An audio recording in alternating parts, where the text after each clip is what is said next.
안녕하세요. 하루 필수 말씀 충전 하필큐티 조정환입니다. 오늘 함께 나눌 하나님 말씀은 전도서 2장 1절에서 11절까지 말씀입니다. 나는 혼자서 이런 생각도 해보았다. 내가 시험 삼아 너를 즐겁게 할 것이니 너는 내 마음껏 즐겨라. 여기 이제 이 즐겁다라고 하는 것이 이 심화라고 하는 단어로 사용되어져 있는데, 이게 이제 이 쾌락, 즐거움, 이것이 부정적인 그런 즐거움이 아니라 긍정적인 즐거움으로서 많은 곳에서 사용이 되거든요. 그러니까 지금 이 시험 삼아 즐겁게 할 텐데, 이 말은 이 즐거움에 대해서 시험해 보겠다라고 하는 거예요. 궁극적 쾌락이 어디에서 오는가, 또 그 쾌락은 어떤 것인가에 대해서 시험해 보겠다. 그것을 이제 관찰하고 연구해 보겠다라고 하는 거죠. 우리가 어제 본문과도 연결해서 생각을 해보면 이 지혜자, 이 전도자는 선한 것과 미련한 것, 악한 것, 이런 것들을 해 아래에서 지금 연구하는 중입니다. 이것이 무엇이 선한 것인지 무엇이 악한 것인지 그런 것들을 자신의 모든 심혈을 기울여서 연구하고 있다라고 이렇게 나눴었어요. 오늘 이 본문에서는 이제 그 주제를 쾌락을 가지고 시험을 해보는 거죠. 이것을 연구해 보는 겁니다. 근데 이런 연구도 결국에는 헛된 일이 될 거다라고 하는 서론적 결론을 내린 다음에 그 과정이 어떠했는가를 보여주게 되는 걸 텐데, 알고 보니 웃는 것은 미친 것이고 즐거움은 쓸데없는 것이다. 그런 이유가 이제 이 뒤에서 등장을 하게 될 겁니다. 지혜를 갈망해 온 나는 술로 내 육신을 즐겁게 하려고 낙을 누려보려고 마음 먹은 적도 있다. 참으로 어리석게도 이렇게 사는 것이 짧은 한평생을 가장 보람있게 사는 것이라고 생각했다. 이것이 이제 연구의 방식인 것이죠. 이 연구의 방식으로 술이 가지고 오는 쾌락을 연구해 보겠다라고 하는 것인데, 이것이 사실 잘 이해가 되지 않는 처사예요. 왜냐하면 우리가 아는 것처럼 잠언에서는 뭐라고 이야기했었냐 하면 너는 술을 많이 마시는 사람이나 고기를 탐하는 사람과 어울리지 말아라. 술에 취해 있으면서 먹기만 탐하는 사람은 재산을 탕진하고 잠에 빠져 있는 사람은 누더기를 걸치게 된다 하면서 이 술에 대해서 이미 부정적 결론을 내린 적이 있었잖아요. 근데 지금 여기에서는 술로 육신을 즐겁게 하고 낙을 누려보겠다라고 그렇게 쾌락을 즐기려고 하는 방식으로 술을 사용하려고 하는 것인데, 여기에서 이제 우리가 주의 깊게 생각해야 할 필요가 있는 것 같아요. 그건 뭐냐면, 지금 잠언과 전도서가 가지고 있는 어떤 중요한 차이점은 뭐냐 하면, 잠언에서 이야기하는 지혜는 궁극적 지혜고 이 하나님의 지혜입니다. 그래서 이 하나님의 지혜는 이 우주를 창조할 때 창조의 원리로서 작동하셨고, 그 창조의 진리, 그 창조하시는 그 원리를 가지신 이 하나님의 진리가 우리가 궁극적으로는 이제 예수 그리스도와 연결되는 것으로 우리가 함께 묵상한 적이 있었어요. 그러나 오늘 이 전도서에서 사용하고 있는 지혜는 자신이 심혈을 기울여서 사용하는 지혜입니다. 그리고 어제 본문과도 연결시켜 보면 자신이 심혈을 기울여서 사용한 그 지혜는 자신이 보기에 선하고 악한 것을 판가름하는 그런 지혜입니다. 그러니까 지금 본문에서 쾌락을 연구하는 쾌락 연구의 주체는 인간이고 전도자인 것이죠.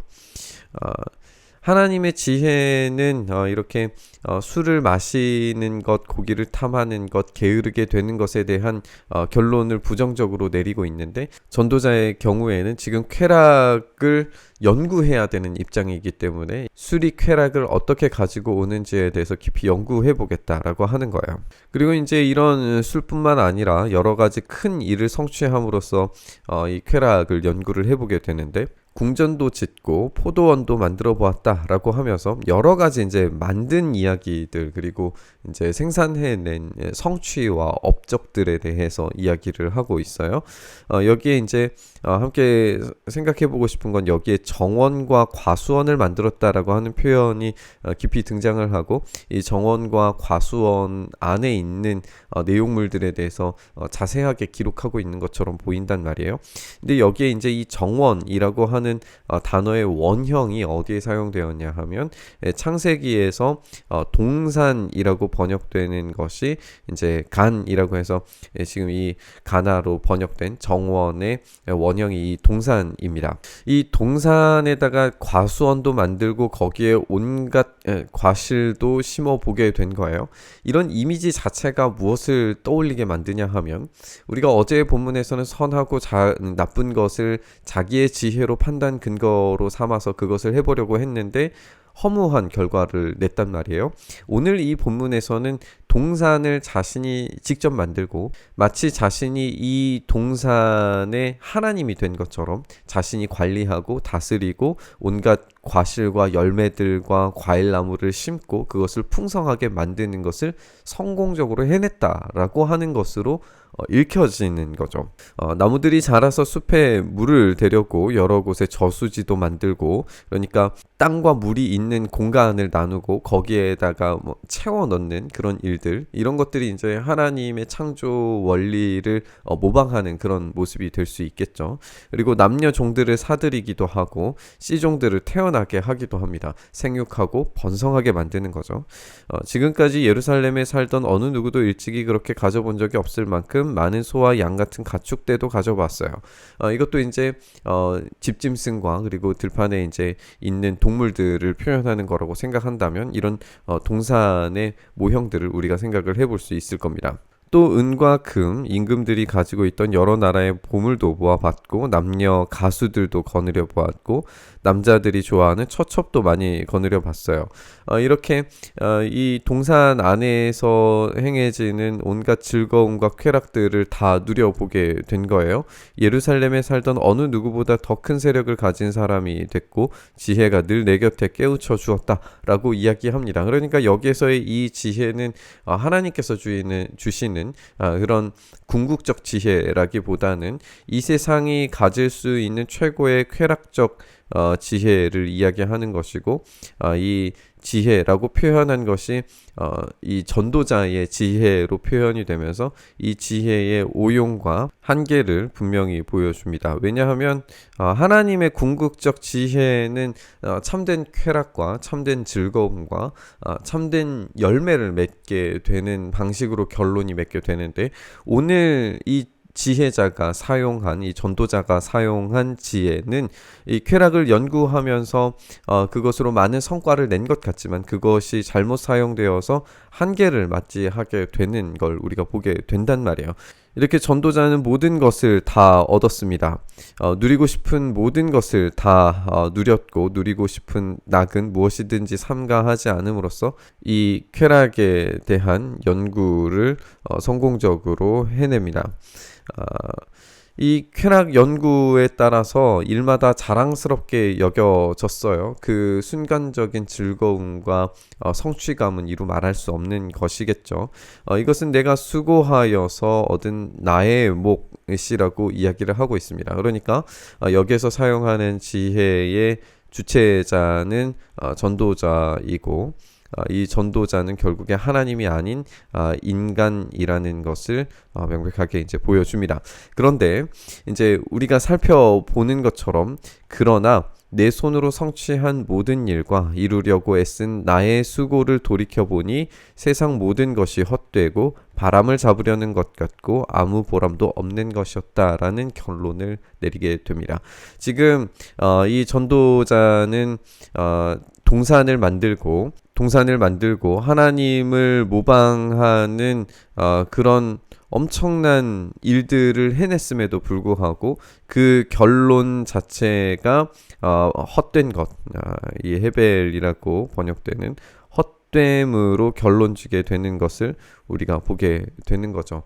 아무리 에덴과 같은 것을 만들어낸다고 하더라도 인간의 한계에 있는 것으로서는 어떠한 보람도 느끼지 못한 채 사라져버릴 것을 추구하고 있었다는 걸 발견하게 되는 겁니다. 성경은 인간이 그렇게 하나님과 같이 되어서 에덴을 만들려고 궁극적인 어떤 하나님의 자리를 찬탈하려고 하는 시도들을 보여주지만 그 모든 즐거움과 쾌락들, 그 지혜들, 그런 성취들이 얼마나 허무하고 헛된 것인지에 대해서 전도서는 분명하게 꼬집어 이야기하고 있는 걸 보게 됩니다.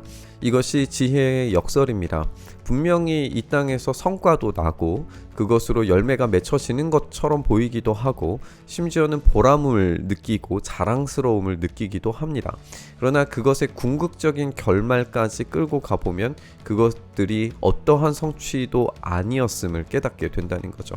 오히려 그 모든 것들을 세우시고 만드시고 그것들을 다스리고 통치하고 계시는, 그것들을 관리하고 계시는 하나님의 참된 지혜만이 진짜 지혜고 그분께서 주시는 열매와 결과물만이 진짜 영원한 것이라는 걸 우리가 알게 되는 겁니다. 순간적인 것을 얻기 위해서 인생을 바치느냐 아니면 영원한 것을 위하여서 인생을 바치느냐 하는 것은 이 전도자의 연구에 따라서 결국에 궁극적으로 창조자를 기억하는 것이 중요하다라는 결론을 내리겠지만, 우리가 그 결론에 성급하게 다다르기 이전에 우리가 이렇게 우리의 능력과 우리의 힘을 의지하여서 결과물을 만들어내는 것이 얼마나 한계를 가지는 것들인가, 얼마나 아이러니를 가지고 있는 것인가를 생각을 하면서 우리의 성취보다 하나님의 일하심이 성취되는 삶으로, 그리고 이 순간적인 것보다 영원한 것을 구하고 추구하는 삶으로 우리의 삶이 나아갈 수 있게 우리의 마음과 시선과 생각을 붙들어 달라고 그 참된 지혜를 구하면서 말씀 묵상의 자리로 나아갔으면 좋겠습니다. 주님, 그렇게 우리가 참된 지혜를 추구하며 오로지 하나님께서 주시는 그 힘과 능력을 의지하며 나아가길 소망합니다. 우리의 삶을 붙들어 주셔서 그 온전하신 지혜가 우리의 삶을 꽉 붙드시는 그런 은혜의 삶 살아갈 수 있도록 주여 역사하여 주시옵소서. 그렇게 우리 가운데 일하시기를 간절히 소망하며 우리 주님 예수님 이름으로 기도드리옵나이다. 아멘.